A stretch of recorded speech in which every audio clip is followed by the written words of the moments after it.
Priscilla is a 2023 film directed by Sofia Coppola. This centers on the relationship between Elvis and Priscilla Presley. This is a different sort of film from 2022, not just stylistically, since the 2022 version was pretty bombastic, pretty big. Um, but this one is a little bit quieter, more focused on Priscilla and her attempts to kind of be her own person and navigate this unique sort of relationship.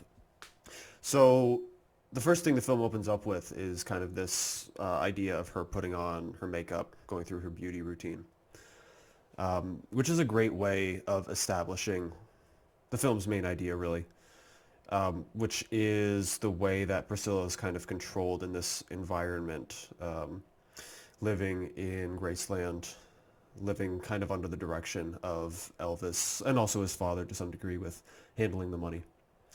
Um, that idea of applying makeup, that comes back a few other times.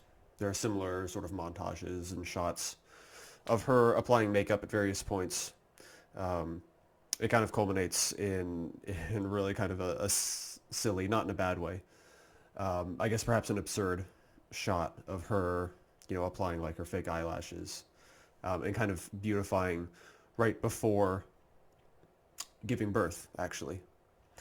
And then in between, we also have things, plenty of comments by Elvis on what she should or should not be wearing, what does or does not suit her figure and her eyes and her face. So, there's a strong central theme with Elvis's control over her appearance. There is also this idea of a power imbalance between the two. Um, Priscilla just kind of has to stay home. She doesn't really have any agency over what Elvis does, first and foremost. Elvis is kind of able to act with impunity. He is able to kind of brush aside any affair accusations or tabloid headlines. And Priscilla just kind of has to live with it. I mean, she does certainly seem to love him. So, you know, Elvis essentially kind of has her hostage, as long as she still loves him and wants to be with him. There are a lot of hoops she has to jump through, a lot of control Elvis has over her personal life. So we also have a little bit of that power dynamic illustrated, conveniently enough, in the height difference between the two actors.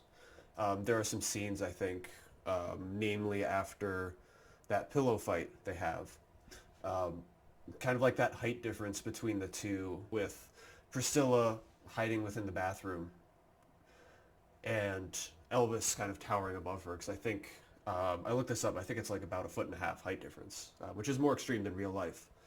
But it works pretty well for illustrating, in that moment especially, you know, Elvis kind of towering over her, having just hurt her to some degree. That idea also ties into control because of Elvis wanting certain expectations out of how she acts. I think the exact line was something to do with, he doesn't want to fight a man. I suppose the implication being she's, trying too hard, whatever. So we have, a lot of these different mannerisms and ways in which Elvis exerts control. And that's really the main through line, is we get all these methods of control. We get Priscilla just kind of standing around, not having anything to do, not really having any agency. And the film kind of progresses through that, through her perception of Elvis as kind of almost like a mythic figure, global superstar, to man she is, she kind of sees like some humanity, some vulnerability in, falls in love with, probably because of a mixture of the two. The film presents us with a little bit of both. Then, of course, seeing the lack of control, denial of things she wants, denial of agency. Then the film kind of progresses even further towards, of course, at the end, she manages to break herself loose of that. I was talking about the makeup passages at the beginning. Elvis not only selects the clothes for her, he also selects the hairstyle. So the putting on makeup is illustrative of that visual control. But of course, by the end of the movie, it kind of talks about her finding her own life, uh, finding activities, friends. She's doing things without Elvis. We see her at like a dinner with various people, including her karate instructor, where she's having a great time. She's got the different hairstyle. She ditched the poofy black hair. This could also be a era's difference, but regardless, she is not wearing the style that Elvis prescribed her. And she's having a great time. She's enjoying herself. She's eating dinner with friends at a show. We never really saw her have friends when Elvis had like his claws fully on her. So that makeup is kind of, throughout the entire movie, kind of illustrating the amount of control Elvis has over her, kind of peaking in the middle with the black hairstyle and then leveling off at the end as Priscilla's kind of able to become her own person at the end. I was kind of thinking a little bit about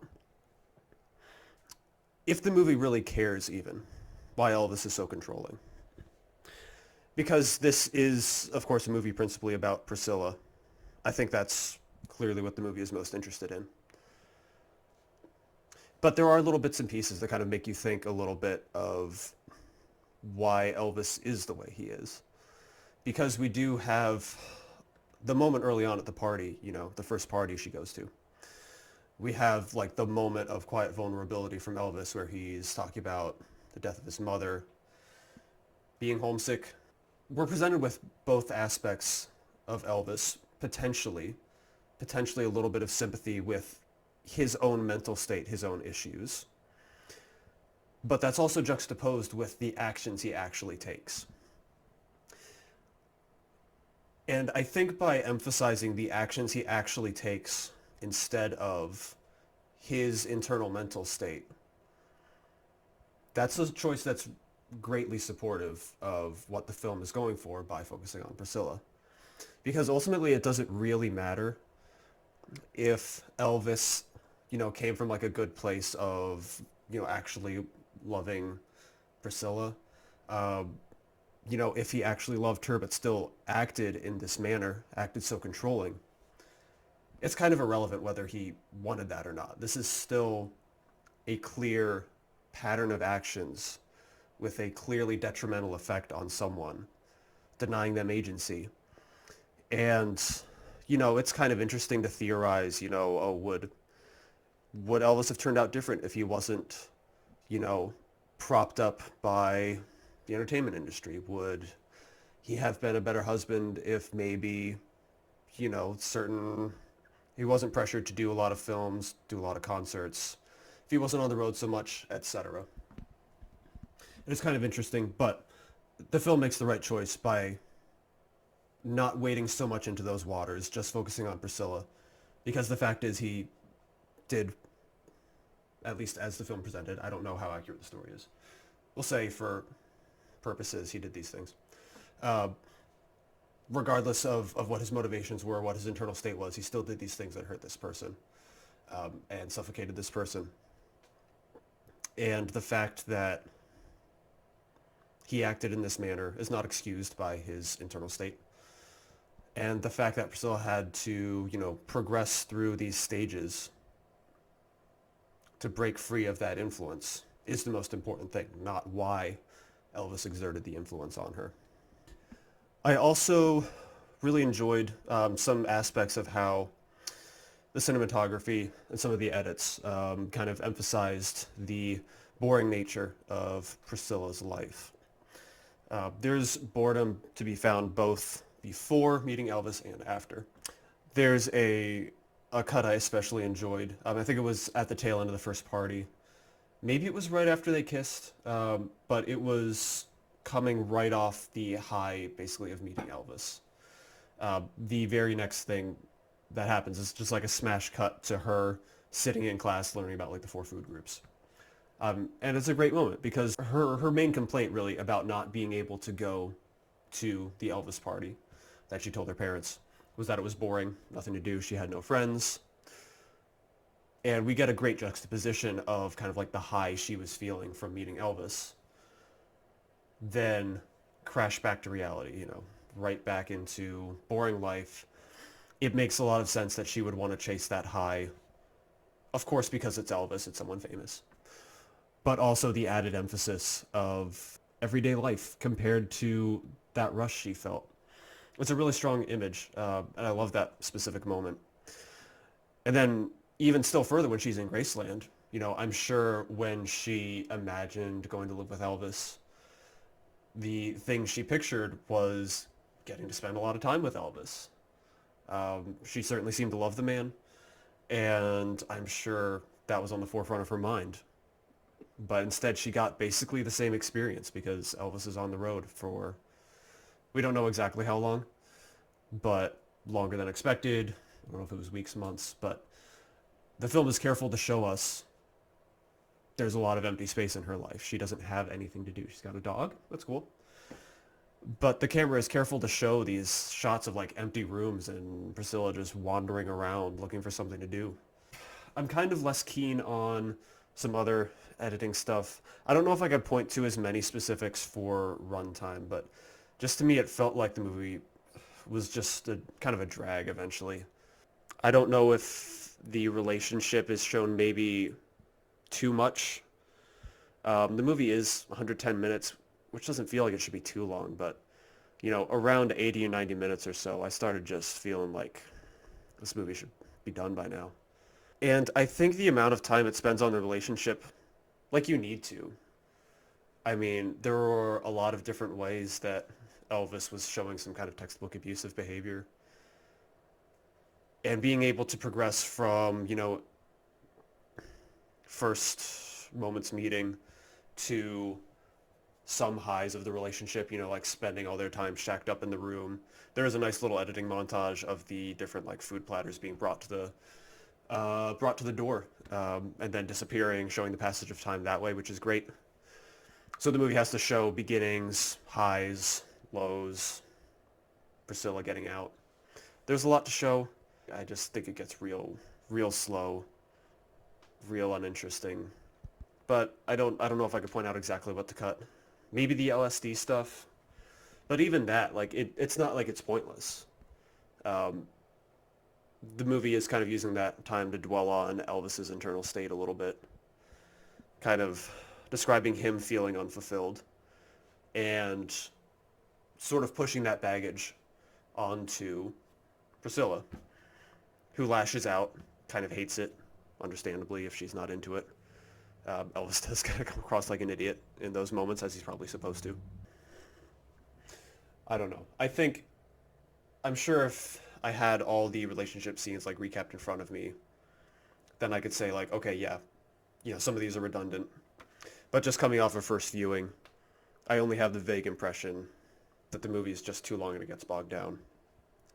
I have maybe some complaints about the music usage, not the quality of the music. I don't think there were any songs in there that I'm not enjoying it. But it seems like there were a lot of music montages, scenes that felt very, I guess I might say like segmented, kind of a little bit cut off from the rest of the movie by a song.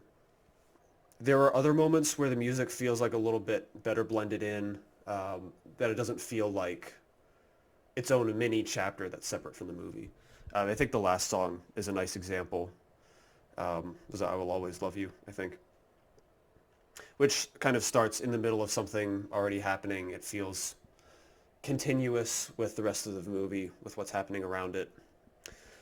Again, no real complaints with the songs used, but it felt to me like there were a lot of moments where a song starting kind of stopped the movie and started something else, and then the movie kind of picked back up after the song ended. I mean, overall, I enjoyed the movie a good amount, even if the third act, I don't know, I think it was about, 80, 90 minutes in or so, I started feeling the runtime. But despite that, I can still appreciate, the direction the movie took, the way it chose to focus, some of its thematic ideas. So I enjoyed it, gave it a 60, probably could be a 65, maybe I'll bump it up. I'm kind of convincing myself to rate it a little bit higher, but that's about it. Check it out. I would still recommend it, even if I don't love it as much as some other movies from this year.